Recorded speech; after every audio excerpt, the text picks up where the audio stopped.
Sedengkeun si Gejlig jeung si Abo harita teh nu geus rareng sadalahar duanana maruruci nyusu. Ari muning aranteng we garuya ngareueum puguh karesepna meureun. Lain bo euy urang lemur siang geus tara ngaralacai ka dieu keur nginum. Aya kene Jelig saware sanajan geus aya sumur dipaker teh ge. Anger we sok aya nu ngala mah paling nyubuh ngaralana teh sabab subuh mah kaeje sok gede jeung sok herang we deui. Oh kitu bo. Kurang nyaho dek mah euy. Si lain mah apalan geuning. Saheula atuh. Abo gitu loh. Ceuk si Abo bari gumasep kituna teh bari nepak dada sagala. Sabot duanana aranjog ka tempat cinyusu, duanana langsung muruk kana pancuran cai. Nu pangheulana nginum teh si Gejlig. Da puguh geus teu kuat beureun hayang nginum. Ngaran-ngaran tas dahar meureun.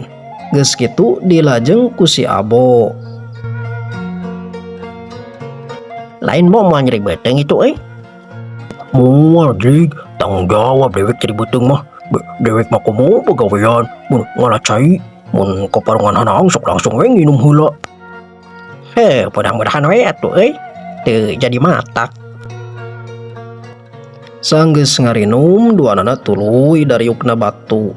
Bari nyang hareup ka cai nyusu nu ngahaja meureun ku urang lemur make pancuran dina awi.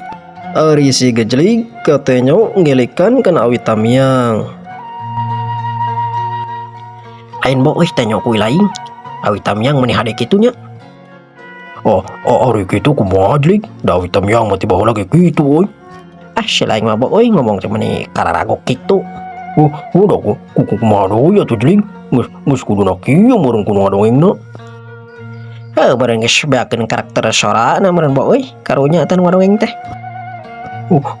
Kan bae lah kumaha karepna we lah Jlig. Lain eta tadi kumaha awi tamiang teh euy? Kieu bo euy, kan urang teh teu boga pakarang atawa sanjata. Kumaha euy mun eta awi tamiang teh dijieun sumpit? Sumpit? Bener euy Jlig. Hade oge tah pamikiran teh.